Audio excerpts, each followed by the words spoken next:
If Freedom Failed.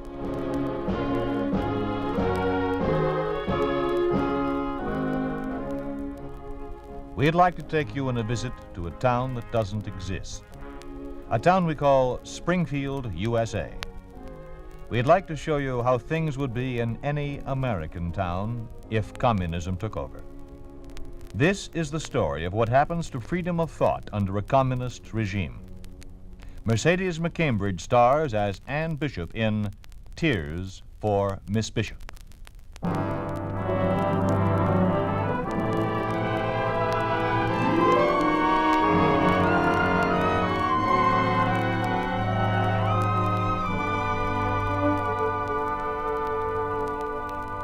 Anne, where are you, Anne? Out in the garden, Father.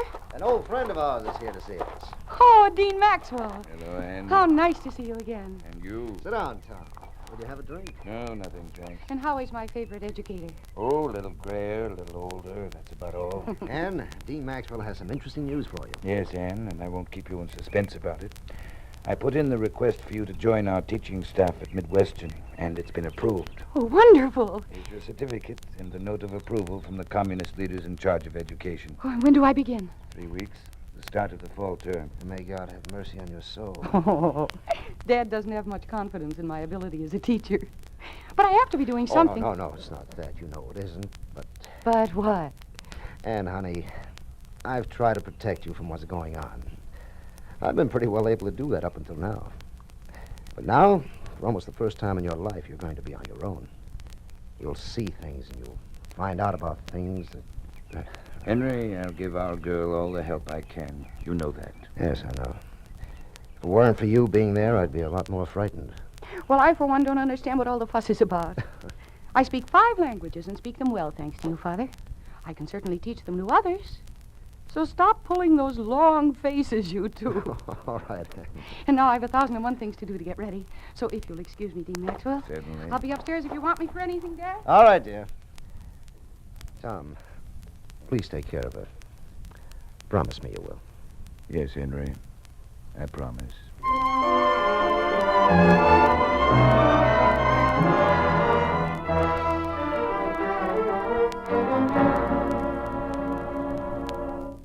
Yes? What is it? Good morning.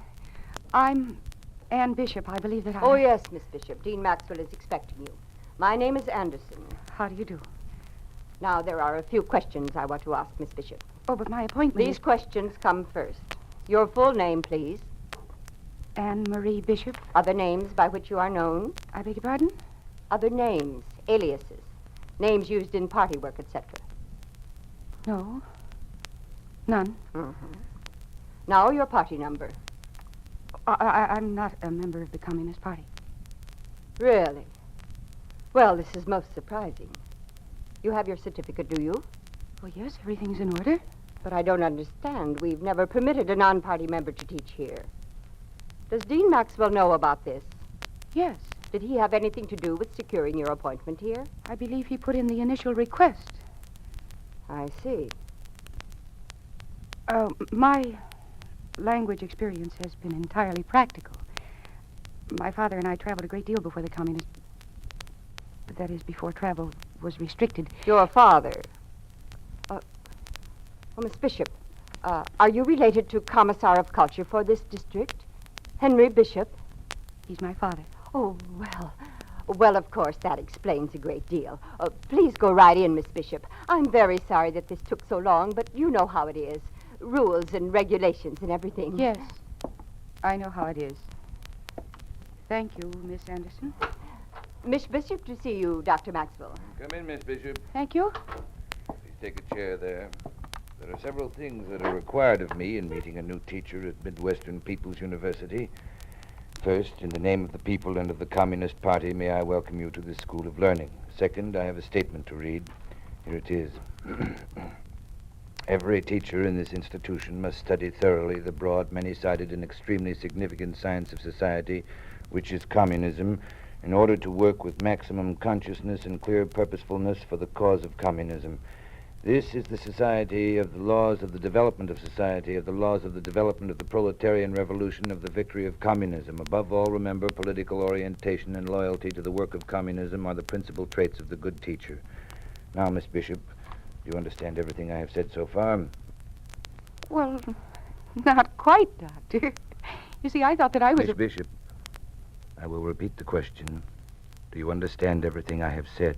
And answer yes. Yes, Dean Maxwell. I understand. Very well. And now, Miss Bishop, this concludes our initial interview. If you will come with me, please, I shall show you your office and classroom. All right. Miss Anderson? Oh, yes, Doctor. I'm taking our new teacher on a personally conducted tour. I'll be back within an hour. Oh, but have you forgotten about... I'm sure that rules and regulations would require this action for the daughter of Henry Bishop. Don't you agree? Of course. I thought you would. Come along, Anne. Let's get some fresh air.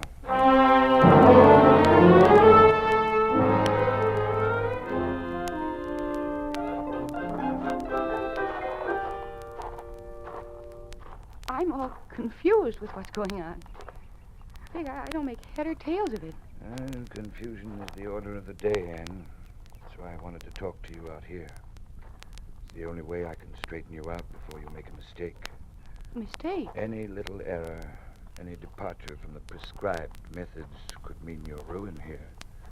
I've known for quite some time that my secretary is a member of the secret police. Every word spoken in my office goes down in the records. Oh, yes. Miss Anderson is very efficient. Oh, but that's terrible. You'll learn to live with such things, to make the best of them. Like I have, and like your father. Could we sit down here for a minute? Certainly. Right over here. So, what did you mean by like my father? I went to school with Henry Bishop, roomed with him for 4 years. I guess I know him about as well as anyone could. We're a great deal alike in many ways. We're both old men now with not much to look forward to except death. Oh, that's not true. Oh, no, I know what I'm talking about. Your father had the same reasons for joining the Communist Party that I did. It was the easiest way to keep living. He follows directions just as I do, for the same motive. Certainly he can do some good as Commissar of Culture. I can do some good as the Dean of the Language Department. But we're still afraid. Afraid to show any independence of thought because that's dangerous. We obey blindly in constant fear of being called down for deviations. And you must learn to do the same, my dear. I'll try, Doctor. I'll try very hard. I'm sure you will. Now, let me tell you about a few institutions we have here at the school. There's what we refer to as the triangle. It consists of 3 people who spy on teachers and students alike in every department. They're the ones to watch out for. First, there's Frederick Lodge. He's the organizer for the Communist Party. Second, Stanley Totel, organizer of the Communist Youth. And third is our own Miss Anderson, my secretary. I'm beginning to understand what you're up against. Yes, it makes it all very cozy. Various triangles in the campus are joined together in the PTA. You mean the parents are involved? Oh, no, I forgot to tell you. The PTA exists, but not as the Parent Teachers Association. Now it is the People's Triangle Alliance. Clever, don't you think? Yes, very clever. It's frightening, too. Yes. I've just one more thing to say, Anne. I know how much you think of your father. Oh, yes, we're very close. We have been ever since my mother died. I know that. But remember this. Your father is a big man as far as the communists are concerned. A man with an important position. They need him because the people respect him. His name alone will help you a lot. But anything that you do will reflect on him also, for good or bad. If you make a mistake, he'll have to answer for it along with you. Do you understand? Yes, Dean Maxwell. I understand a lot more now than I ever did before. And thank you. Well, then, let's show you to your classrooms now.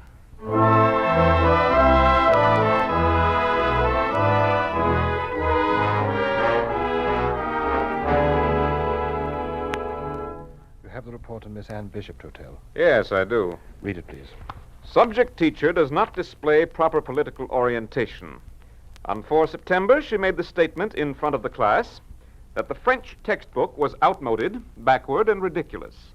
On 27 September, she claimed to find an error in the German grammar, and with complete lack of discipline, substituted what she claimed was the correct fact. That's the end of it. You've been very thorough, Miss Anderson. I have one more thing to report. One day in Dean Maxwell's office, the subject made this statement. I have the recording, too, if you want it. No. Just read it, please. She said, "I know these textbooks are prescribed, but does that mean that they have to be adhered to as rigidly as if they are government edicts?" Very inflammatory. What did Crummell answer? I didn't get the answer. They left right after that. Together? Yes. Obviously working together. But I think we'd better be careful about this one. Her father, you know. Yes, by all means. I'm going to have Miss Bishop meet with this triangle and see if we can straighten her out.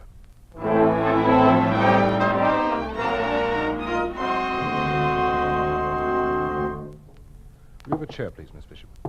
Thank you. This is Mr. Chotel.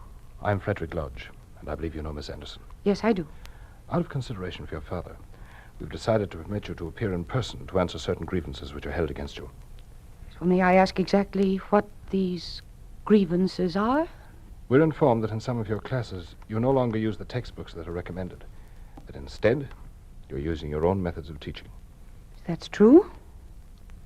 Can you explain this?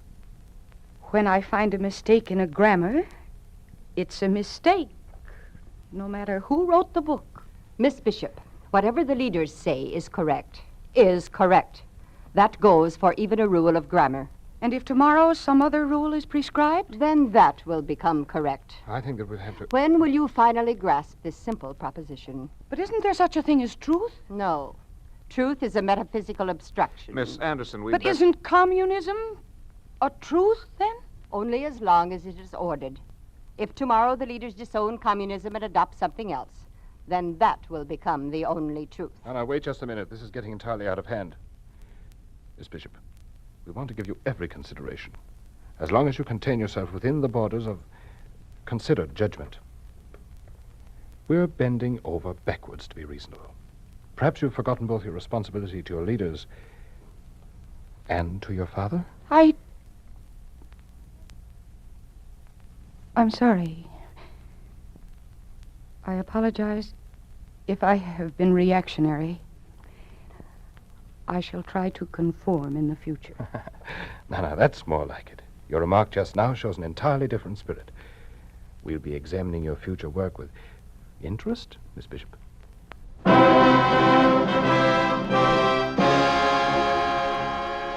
You are listening to Tears for Miss Bishop, starring Mercedes McCambridge.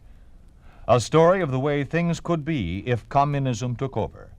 A picture of what life would be like under a communist regime in an ordinary American town. A town we call Springfield, USA.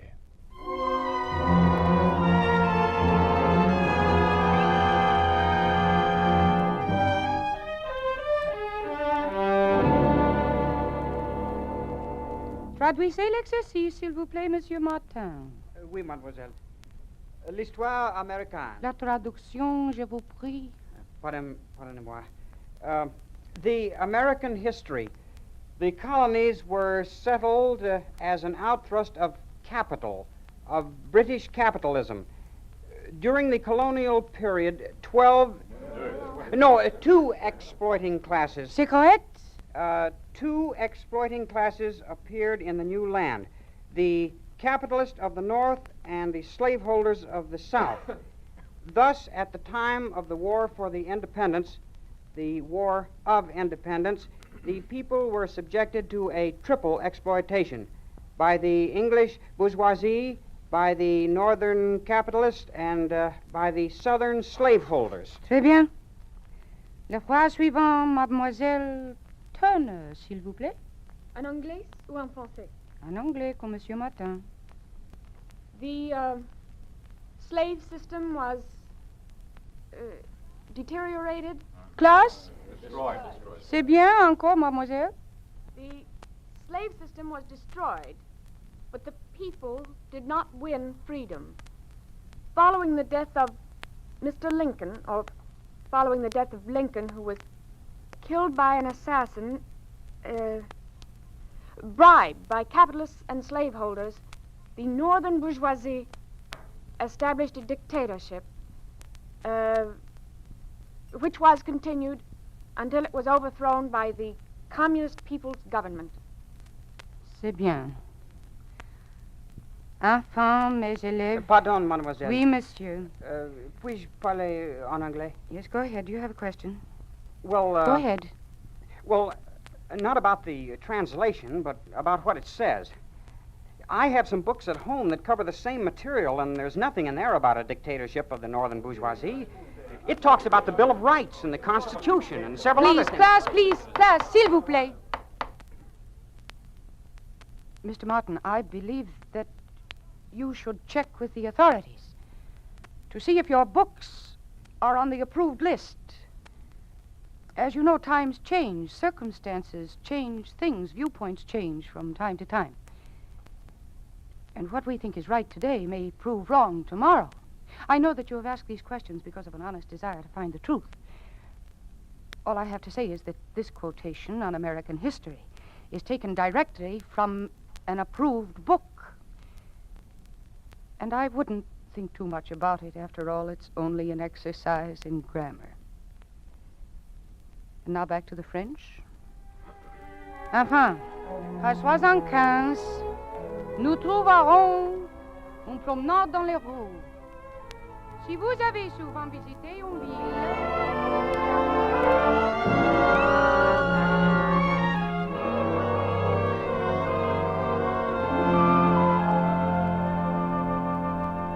Well, it's about time you came to see your father.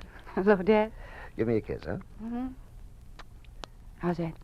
Then come kiss me again, sweet and 20. 10 kisses short as one long as 20. Shakespeare.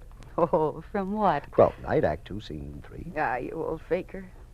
You'd have said anything just to show off. Oh, no. Can't fool me on my Shakespeare. In fact, you can't fool me at all. What's wrong, Anne? Nothing? Yes, there is. Come on, tell me about it. I feel so helpless. Month after month, watching those students say the words of communist propaganda. Not even knowing that their minds aren't being taught, they're just being trained. I know. It isn't a system of education, it's of mass training along the party line.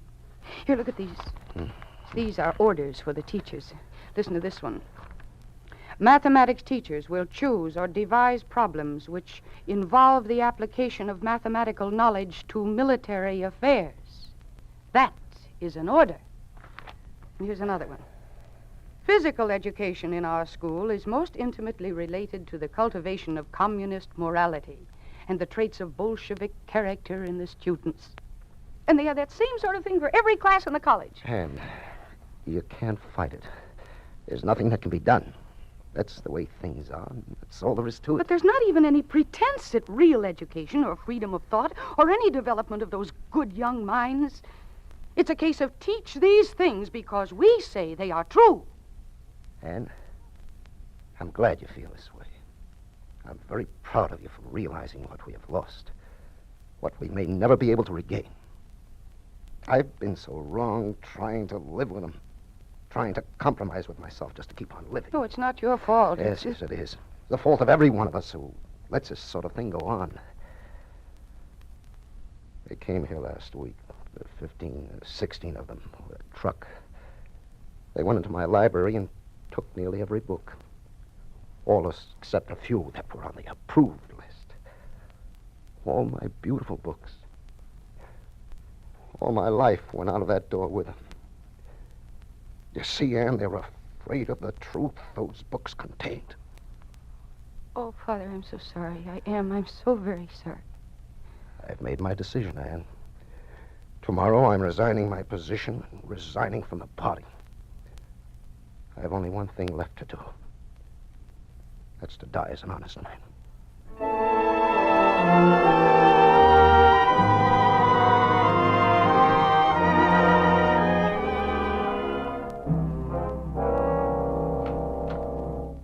Come in.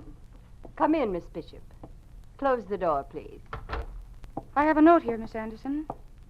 Does Dean Maxwell want Dean to Maxwell will see you in a few minutes. First, I want to see you. Very well, but I have only a few minutes. Everything going well in your classes? I think so. No complaints about our methods of instruction or what you have to teach? No. It will be interesting to see if your replacement likes them, too. My replacement? I don't understand. I never liked you, Miss Bishop. Right from the start, I knew you were a troublemaker. But I've been doing everything... Every time I tried to get rid of you, the others would talk me out of it because of your dear father, the great Henry Bishop, Commissar of Culture, world traveler and lecturer, and a member of the party. Miss Anderson, I'm only trying to... Shut up and sit down. I've sent in 100 reports on you. Every little slip you made was grist for my mill. Every time you tried to put in your own ideas, I reported it. I didn't like you when you first walked in the door. Oh, the others kowtowed to you because you were Bishop's daughter, but that didn't mean anything to me. And now it's paying off. Now I'm getting rid of you, and I'll see to it that you never work again at teaching or anything else. I'll have you followed by the police every hour for the rest of your life. The great Henry Bishop's daughter, all the advantages. Money, beautiful homes, traveled all over the world. And now, Miss High and Mighty, little Judy Anderson is going to give you your comeuppance. You're through. Finished. Washed up. I think I've heard enough. You haven't heard half enough. I demand that you let me see Dean You Maxwell demand. immediately. Oh, that's a good one. That's right. Yes, I demand it. And I'm sure that when my father hears about this... Oh, your father. Did I forget to tell you? Your father's dead. No. No, he can't be. No, he can't be. But he is. He's dead since this morning. Oh, no. And with him goes all your protection, little Miss Bishop. You're a nonconformist, a troublemaker, and no good for the party. Well, you're not even a party member. What's more, Dr. Maxwell. Dr. Maxwell. Miss Henderson, did you tell her? Yes, I did. Get out of here. This is my job, and I intend Get out to do of it. here now. I am an old man. But if you don't leave, I'll kill you with my bare hands. Well, I'll certainly see that the leaders hear about this. There. Try it out, Anne. Go ahead and try it out. It's true. My father... Yes, Anne, it's true. Henry died this morning. They sent word to me, and I wanted to tell you myself. I didn't know that... But I saw him just last night, and he was... How anyone could be so low. No, that's all right, Dean Maxwell. Don't... How did it happen? There weren't any details. The state is taking care of his funeral. They should. They ran his life for him. They killed him. He was going to resign, and so they killed him. I don't know what to say, Anne. I can't think straight anymore. If there were only Dean Maxwell, for the first time in months, I am able to think straight. Maybe you'll understand this and maybe you won't, but I feel as if a heavy weight had been taken off my brain. My father is gone. But he's where no one will ever be able to hurt him again. Or make him do things that he knows are wrong. I almost envy him. Yes, Anne. I do understand. But what will you do now? Something I should have done a long time ago. Tell my class the truth.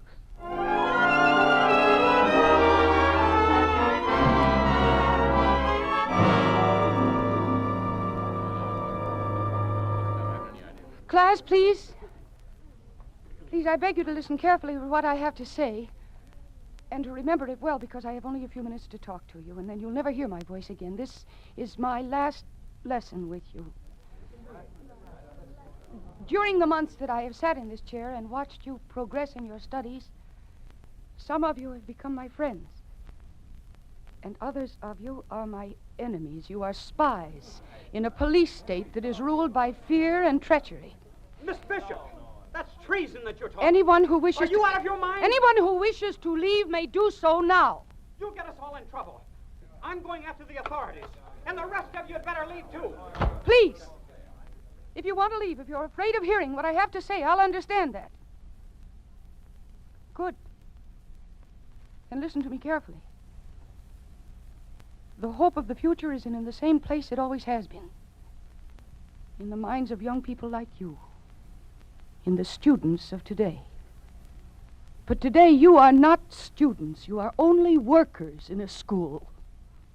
Your books are filled with lies. You know that. Or you've suspected it. And you've seen how simple truths have been twisted into immense lies through communist propaganda. Your parents may have told you some of the truth, and you yourselves have noticed other examples of contradiction. You have seen how every class is filled with what they call Marxist morals. This is all I have to say to you. It's a simple thing. If you are students, then study what is going on. Study life as you are living it. See how communism has brought fear and mistrust and deceit and corruption to every part of this life. Study what they have done to our proud American history. Talk about it among yourselves and with others. Our most priceless possession was freedom of thought.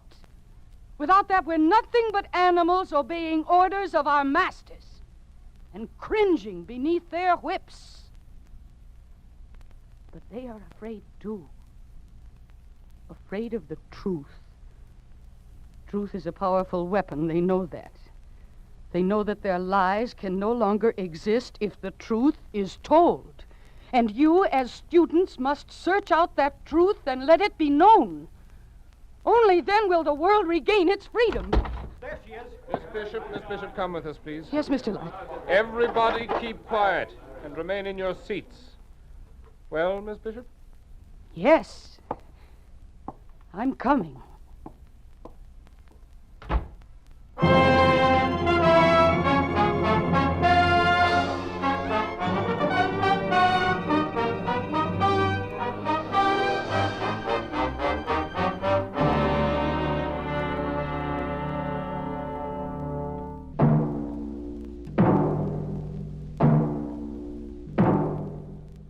You have just heard a story of what happens to freedom of thought, to the democratic system of education under a communist regime.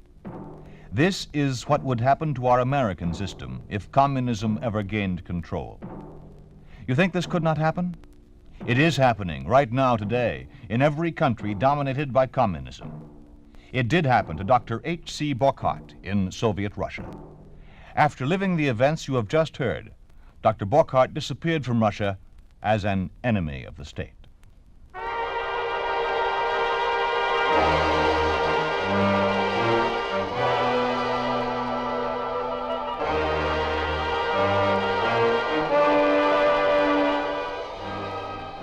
You have been listening to If Freedom Fails, starring Mercedes McCambridge as Anne Bishop in Tears for Miss Bishop.